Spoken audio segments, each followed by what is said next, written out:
Alright, hi everyone, my name is Taylor Roth, and I'm just going to give you a brief overview of what to expect from our project on France. So, with our project, we chose Ford Motor Company and their Share the Road campaign, which deals with the growing number of cyclists that were occurring in France. So, a little bit of background information on Ford. Ford is headquartered in Detroit, Michigan, and they want to be transformative in automotive leadership, but they also want to make sure that they're staying true to a strict code of moral values within their company. So, a little bit of information about the campaign is that it occurred during the Tour de France, and it was to promote drivers driving and also protecting cyclists on the road and paying mind to them and making sure that they're not getting into accidents.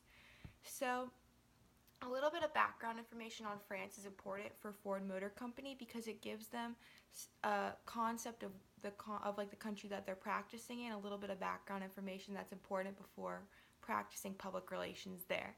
So, France right now, when it comes to the Corruption Perceptions Index, is 23rd out of 175 countries as the least corrupt country in the world.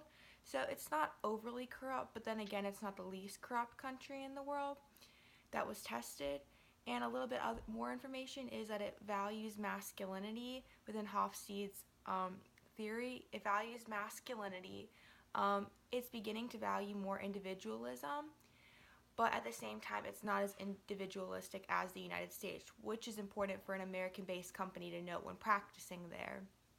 And it's long-term oriented in its goals, and it has a high power distance when compared to the United States, which means that it does value those interpersonal relationships that you look at.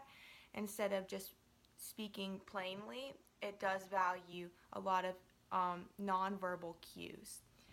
So these are all really important for the United States for a company that's based in the United States to be sure of before practicing in France. And so that's a little bit about the situation analysis, but I also want to explain a little bit more about the project. So throughout the project, other group members are going to be reading their sections and explaining a little bit more about it to you. So if you just have the sound on throughout the presentation, you'll be able to learn a little bit more from each group member that focused on their part of the evaluation. And so my part was the situation analysis, which I just explained, but just keep that on throughout and you'll be able to hear from each group member. Thank you, and I hope you enjoy.